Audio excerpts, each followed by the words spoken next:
Risk बहुत था। मेरा टोटल कॉस्ट जो था, मेरा पूरा पैकेज था एजेंट का।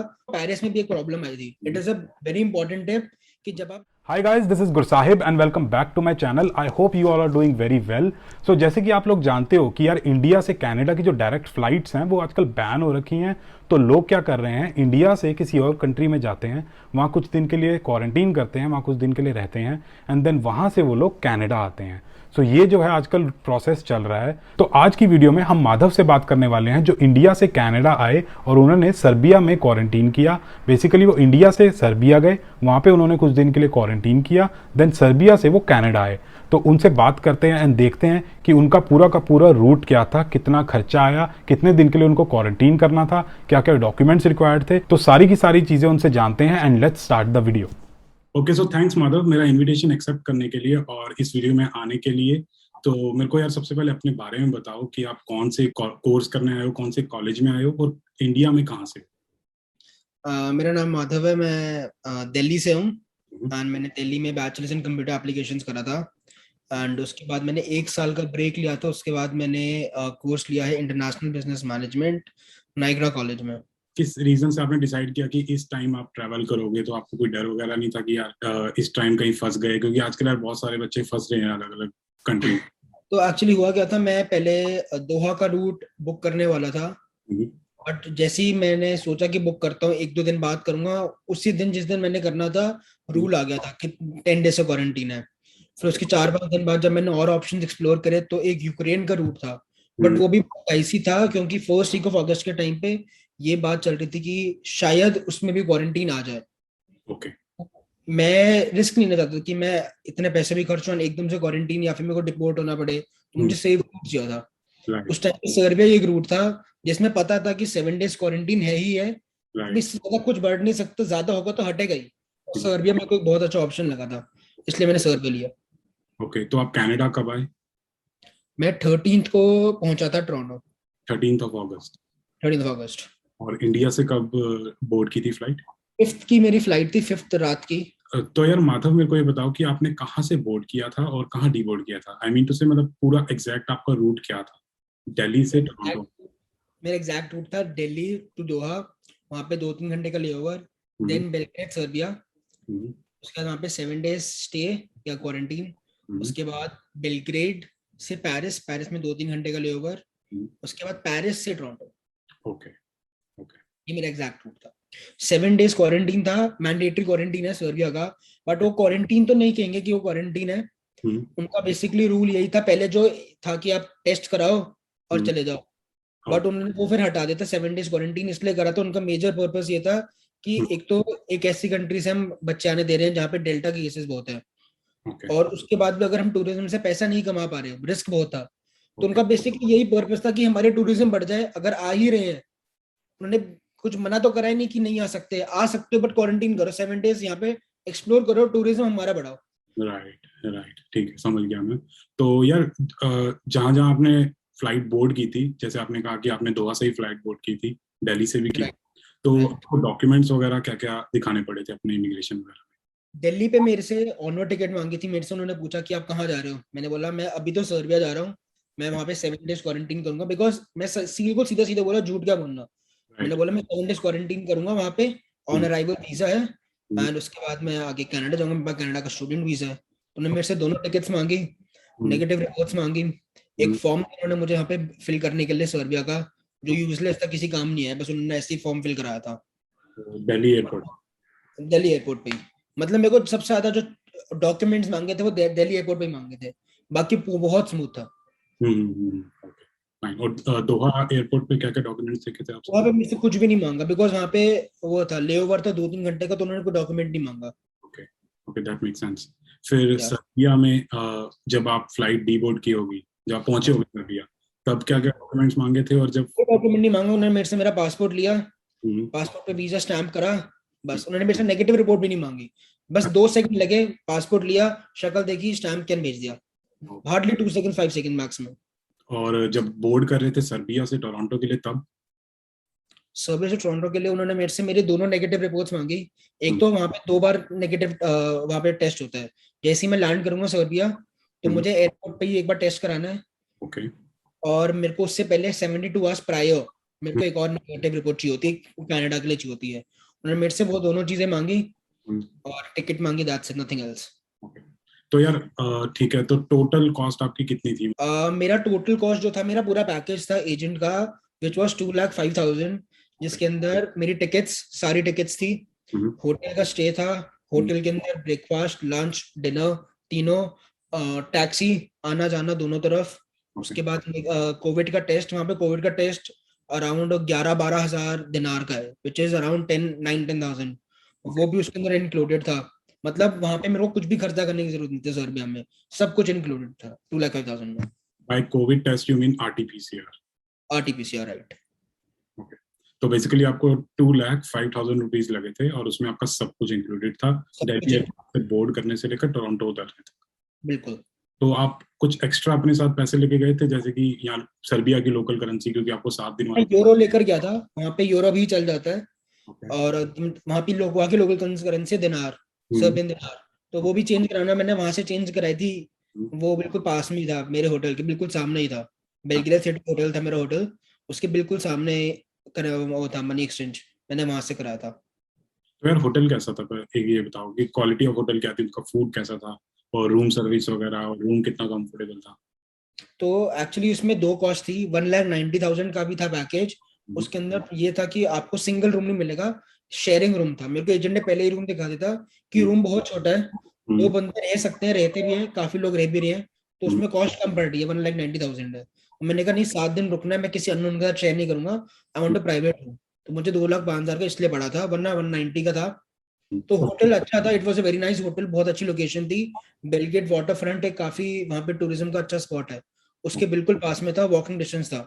मैं हम्म, वहां पे जब बाहर निकला था तो मैं, मतलब हार्डली मेरे ख्याल से 900 मीटर या 1 किलोमीटर था okay. Waterfront. It's a very nice location, hotel भी अच्छा था, it was a very comfortable hotel, hmm, हमको तो काफी अच्छा लगा, इट्स नाइस एक्सपीरियंस। और खाने वगैरह का जो आपका ब्रेकफास्ट लंच डिनर खाना, वगैरह? या वेज के ऑप्शंस बहुत कम थे, काफी कम थे, बट अगर आप नॉनवेज चिकन खा लेते हो तो आपका काम चल जाएगा, वरना बाकी बीफ पोक वे सब ऑप्शंस अगर वो खा लेते हो तो फिर तो आपको कोई प्रॉब्लम नहीं आएगी।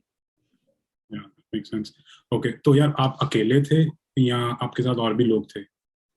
वहां पे मेरे ही एजेंट के थ्रू एटलीस्ट 15-20 और बच्चे थे, हम्म, कुछ एजेंट्स के और भी थे बच्चे वो, और कहीं तो यूएस जाने वाले भी थे, बिकॉज यूएस का भी ये है कि आप लास्ट 14 डेज में इंडिया नहीं होने चाहिए if you want to travel to US. अच्छा।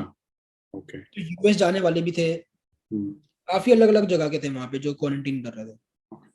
तो यार मेरे को एक बार क्वारंटीन रिक्वायरमेंट्स बताओगे सर्बिया की, मतलब वहाँ पे क्या क्या आपको प्रोटोकॉल्स फॉलो करने पड़ रहे थे? मेरा जब इमिग्रेशन था, मुझे कोई किसी ने कोई प्रोटोकॉल नहीं बताया, देवर नो प्रोटोकॉल्स, बिकॉज मैंने जैसे बताया 2 सेकंड का इमिग्रेशन था, मैं जैसे ही लैंड करा, मैंने अपना पासपोर्ट पे जो उन्होंने स्टैम्प करा कि you can go now, and उसके बाद मेरे से उन्होंने कुछ नहीं बताया कि देर आर एनी प्रोटोकॉल्स, या फिर मुझे कोई 7 दिन क्वारंटीन करना ही करना है, मुझे किसी ने कुछ इन्फॉर्म नहीं करा था। अच्छा, तो कोई चेक वगैरह करने आ रहा हो या होटल रूम में चेकिंग? नथिंग नथिंग, इतनी बार तो मेरे होटल के बिल्कुल सामने पुलिस वाले होते थे, मैं बाहर घूम रहा था, no one asked me anything. But ये है कि इफ बिकॉज वहां के लोगों को इंग्लिश नहीं आती है, हम्म, बहुत हार्ड, कुछ बहुत कम वो होगी पॉपुलेशन जिनको आती है अच्छा। इंग्लिश। हम्म, तो वो लोग भी, पुलिस वाले भी कहते हैं कि फालतू हम क्या बात करें, इतनी मेहनत करनी पड़ेगी, तो वो भी जाने देते हैं कि चलो रहने दो, कोई फर्क नहीं पड़ता। Hmm, although after 7 days you have to get yourself tested, करना ही करना है, डिस्पाइट अगर आप जा रहे हो सर्बिया से नहीं जा रहे हो, फर्क नहीं पड़ता, आपको टेस्ट कराना ही कराना है। Once you get tested after 7 days, आप जितना मर्जी घूमो, आपको कोई रोक टोक नहीं है। ऑल्सो उसके बाद ये है कि अगर आप पकड़े जाते हो विद इन द 7 डेज, हम्म, तो पुलिस आपको ये कर सकती है, फिर से 7 डेज आपको क्वारंटीन करना पड़ेगा from the day you get caught, and वहां पे मेरे ख्याल से 200 या 300 यूरो का फाइन है, चालान है, ओके। अगर आप पकड़े जाते हो तो। बट आई डोंट थिंक अभी तक ऐसा कुछ हुआ है कोई पकड़ा जाएगा, बिकॉज उनको फर्क नहीं पड़ता। तो मतलब आपके ग्रुप के साथ जो जो लोग गए थे, कोई ऐसी कोई पेनल्टी? कुछ नहीं, मैं भी बाहर घूम रहा था, कोई प्रॉब्लम नहीं थी। ठीक है। तो यार अगर मान लो आप एजेंट के थ्रू ना जाके खुद से ये पूरी की पूरी ट्रिप प्लान करते, तो कुछ फर्क आता, मतलब कुछ डिफरेंस आता पैसों में, या सस्ता पड़ता या महंगा पड़ता? मैंने एक्चुअली, मेरी 5th की फ्लाइट थी, हम्म, और मैंने 4th की रात को एक दिन पहले अपनी टिकट बुक कराई है, पूरा पैकेज एक दिन पहले। okay, तो मुझे तो ऑनलाइन टिकट्स ही नहीं दिख रही थी, हम्म, तो जो मैं, अगर मैं आगे की टिकट देखूं तो वो मुझे पड़ रही थी, बहुत महंगी पड़ रही थी इनफैक्ट, 2,35,000 2,40,000 की, अगर मैं खुद भी करता सिर्फ टिकट्स, अच्छा। होटल स्टे वगैरह वो सब बहुत अलग है। तो मुझे बहुत सही अच्छा पैकेज लग रहा था, बिकॉज बाकी सारे रूट्स, मालदीव्स में थोड़ी प्रॉब्लम उस टाइम पे लोग बोल रहे थे आ रही है कि हम्म, रिपोर्ट कर रहे हैं। हम्म, मेक्सिको का रूट बहुत महंगा चल रहा था, टिकट्स ही नहीं थी इनफैक्ट मेक्सिको की। तो उस टाइम पे ये सेफेस्ट ऑप्शन था। okay। तो कोई प्रॉब्लम्स वगैरह आई सारे इस पूरे ट्रिप में? प्रॉब्लम मेरे को यही थी कि जो मेरा एजेंट है, आई डोंट नो व्हाई, वो ना बिल्कुल एंड मोमेंट में टिकट देता है। जैसे मेरे को पहली टिकट तो मिल गई थी from Delhi to Belgrade, but मुझे दिल्ली एयरपोर्ट पे दूसरी टिकट भी दिखानी थी। राइट। तो मैं लाइन में खड़ा था, तब मुझे दूसरी टिकट मिली थी। वो तो बेसिकली कैंसिल टिकट देते हैं एट द एंड, जो लोग कैंसिल करा देते हैं, किसी का कोविड टेस्ट पॉजिटिव आ गया या किसी रीजन से टिकट कैंसिल हो गई है, तो या टिकट्स आप लोगों को मिल जाती है। तो वो टिकट मतलब मेरे को ये नहीं, ऐसी कोई प्रॉब्लम नहीं है कि मुझे टिकट नहीं मिली, मैं हम्म, एयरपोर्ट पे खड़ा मुझे टिकट नहीं मिली। हम्म, ऐसा कि मैंने फोन करा कि मैं लाइन में, मेरा नंबर आने वाला, नीड टिकट, तो मुझे right। टिकट आ जाती थी। हाँ, टोरंटो में मुझे एक प्रॉब्लम जरूर रही थी। प्रॉब्लम क्या, वो बस वेटिंग बहुत है स्टडी परमिट की, बिकॉज इतने सारे स्टूडेंट्स एकदम से आ रहे हैं, तो 4-4 घंटे 5-5 घंटे की स्टडी परमिट के लिए वेट करना पड़ रहा है।